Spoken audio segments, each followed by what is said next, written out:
तटकरेंचं रायगड, शिवसेना हतबल.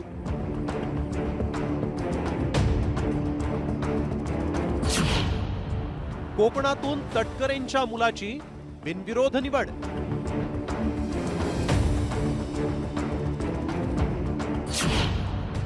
महायुतीत खतखत, शिंदे सेनेची फरफट.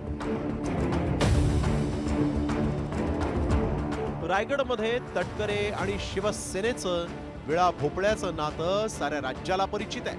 असं असूनही राष्ट्रवादीचे खासदार सुनील तटकरेंनी शिंदे सेनेचं कोकणात वर्चस्व असून देखील आपल्या मुलासाठी उमेदवारी खेचून आणली. एवढंच नव्हे तर मुलगा अनिकेत तटकरेंना बिनविरोध निवडूनही आणलं. आता तटकरेंच्या कुटुंबात खासदार मंत्रिपदासह आमदारकीही आली आहे. ज्या पद्धतीने ज्या सामंजस्याने विधान परिषदेच्या स्थानिक स्वराज्य संस्थातून उमेदवारीचा निर्णय ज्या पद्धतीने घेतला, त्याच्यामध्ये ज्या पद्धतीने देवेंद्रजींचं साथ आम्हाला मिळाली, आशीर्वाद मिळाले, आदरणीय शिंदे साहेबांचे सुद्धा मिळाले, त्याच पद्धतीने समन्वयाने या संदर्भातला निर्णय 100% लवकरात लवकर केला जाईल.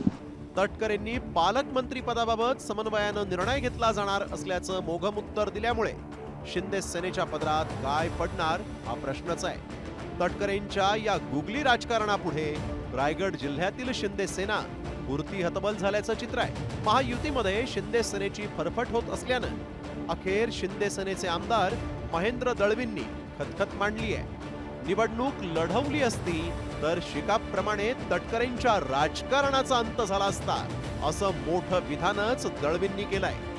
जेव्हा समाजकारण राजकारणामध्ये आलो तेव्हा शेतकरी कामगार पक्षासारखा बलाढ्य पक्ष या जिल्ह्यामध्ये किंवा महाराष्ट्रामध्ये होता आणि मग त्यांचा उपद्रव खूप वाढला होता की अनेकांना त्याचा त्रास सहन करावा लागला होता.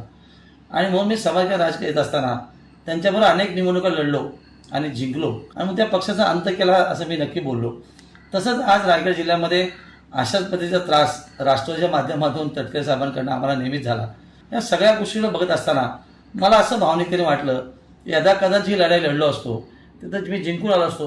याचा अर्थ असा आहे की त्याचाही अंत झाला असता. मुळात कोकणात शिंदे सेनेचं संख्याबळ सर्वाधिक आहे. त्यामुळे विधान परिषदेच्या जागेसाठी विकास गोगावले आग्रही असल्याची चर्चा होती. मात्र राष्ट्रवादीनंही या जागेवर दावा केला, ज्यानंतर महेंद्र दळवींची मुलगी जुईली दळवी मैदानात उतरल्या. मात्र तटकरेंनी सूत्र फिरवली आणि वरिष्ठांच्या सूचनेनुसार दळवींनी माघार घेतली. आम्ही ती सीट मागितली होती, त्याची काही कारणं होती हे आपल्याला सगळ्यांना माहिती आहे, जग जाहीर झालं होतं.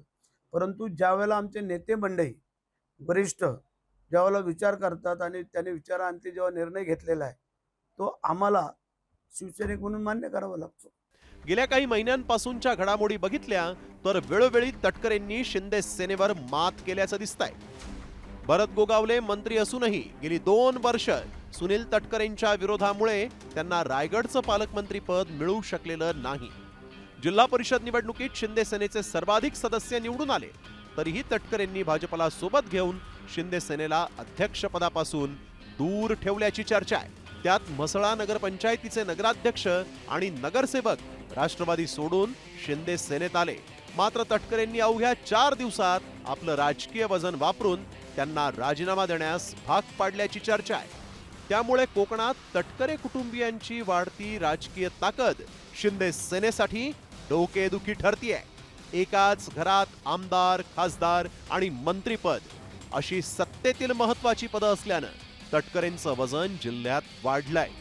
त्यामुळे येत्या काळात शिंदे सेना आणि राष्ट्रवादीत पालकमंत्री पदावरून मोठा संघर्ष पेटला तर तटकरे माघार घेणार की शिंदे सेना याबाबत उत्सुकता असेल.